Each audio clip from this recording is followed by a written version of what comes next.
Good afternoon, ladies and gentlemen. Welcome. My name's GBay99. I hope you guys are having an absolutely wonderful day. Today, I want to talk to you guys a little bit about a video I released a few days ago. I think it was about 3 or 4 days ago now that I made this video. It was the video where it was titled something like a message to my viewers. That video was meant to be a pre-300K subscriber video where I talked a little bit about some of the struggles of being, you know, some of the struggles that we've had in transitioning our content from being something that's how to get better at League to making daily videos, and all of the responses and how difficult it can be to try and make 300,000 people all happy. But one thing that I'm sure actually probably none of you guys knew is that video was kind of inspired by the Grand Budapest Hotel. There have been a number of amazing movies that have come out this past year. A number of my favorites being stuff like Whiplash, Birdman. I mean, there were a bunch of really, really good movies to come out, but I hadn't gotten to see the Grand Budapest Hotel until recently when my girlfriend showed it to me when we were watching it at an airport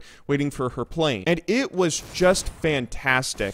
I mean, the way they told the story, all the colorful characters, the colorful scenery, the amazing music, everything was beautiful. Wes Anderson really outdid himself, and it was a magical journey. I mean, magical, I feel like, is a really good way to describe it. I absolutely adored it. I watched it for a second time somewhat recently, and after watching it for a second time, I was a bit inspired, especially by the prologue and the epilogue, the way that the narrator and the characters really describe everything that occurs and really bring out a lot of emotion in the audience. I mean, it had been a while since a film had made me feel that kind of emotional. All the eloquent language and everything was just beautiful, and it kind of put me to shame. It felt like thinking about I feel like a riot caster sometimes, resorting to all the same phrases in all my videos. I feel like Demon sometimes, always saying, "I do not believe it," and off the back of that one. It inspired me to try and go ahead and make a video that conveyed the same sort of emotion with some more beautiful language. And the video was generally pretty well received. I mean, the amount of comments we got on that video, I have 1,800 comments on it right now,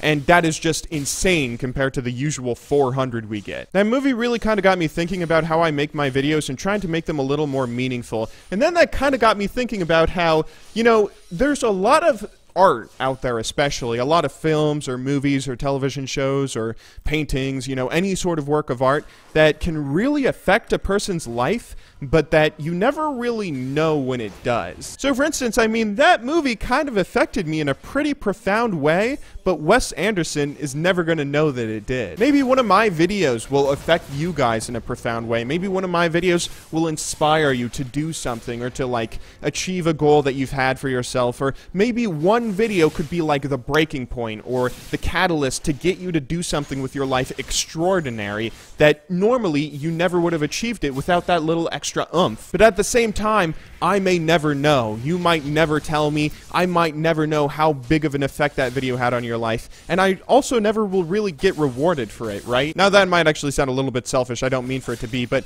I mean, like, when you think about artists, when you think about, let's say, Monet or any of the famous starving artists out there, typically they're very underappreciated for their time. They're amazing artists that make all this amazing work, but they're never recognized for it until, sadly, after they're gone. Doing something amazing or profound doesn't always necessarily reward you, and because of that, you never necessarily know when you've done something amazing or profound that really has a big effect on others. That's one of the reasons I try and read everyone's comments and everything that everyone sends me on Twitter, as well as also try and make sure that I send a little message or a little bit of gratitude to anyone that inspires me or affects my life in a positive way. Anyway, I hope you guys all enjoyed watching today's video. I will, of course, see you all tomorrow, but until then, thank you very much for watching. Good luck in solo queue, and have a wonderful day.